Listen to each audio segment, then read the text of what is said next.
we know there's a Morpheus on here. We'll talk about Morpheus after lunch. What is a Forma and how do you use it? Your question led me to this. This is great because it's like, I got a Forma on here. Why would I use the Forma when I have a hands-free? Because we just spent all morning talking about hands-free and the beauty of hands-free. Now you're going to tell me hands-on is good too? Like, how are you going to do that? So I know it's confusing.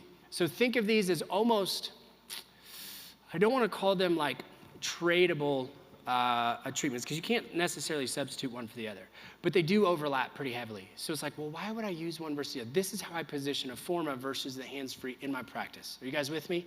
Okay, so this is hands-on. And when I think about a hands-on approach, here's one thing I know when it comes to the hands-on.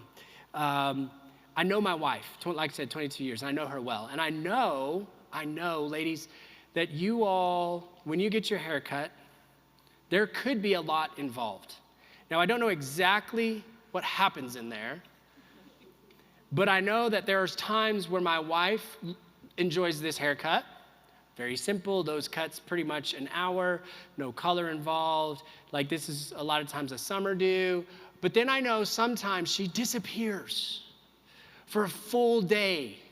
I mean, like 8 hours. And she comes back. Do we got sound, Sterling, on this? And she comes back to me like this. You like my hair? Gee, thanks. Just put it. And I don't know what happens in there, but it's magic, right? So you leave with short hair, you come back like this. I got it.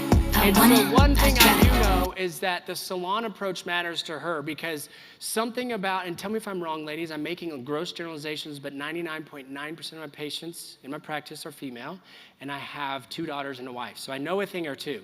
And I know when it comes to the haircut and color, there's only literally like one person that can do it right, and you go to that person, and you make sure you book your appointments with that person, and you pre-book your, right? Am I right? So I know that Amy, her hairstylist moved 2 hours away to another city. Amy drives 2 hours to still get her extensions and her color because Brittany's the only one that can do it correctly. Here's what I truly think is happening, and this is back to the Forma. Amy has been going to Brittany ever since we could afford expensive haircuts, right? It's been however many years that is now, 6 or 8 years. Since we've afforded expensive haircuts, she's gone to Brittany. And so they've developed this closeness. And so when she's down there, I know it looks like some version of this. This is the best example I could do.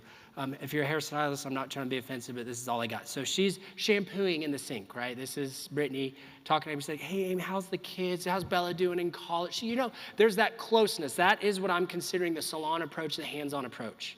And Amy drives 2 hours and pays all that money that she could easily pay in town, I think because of that connection with her hairstylist, and she values that hands-on approach with Brittany.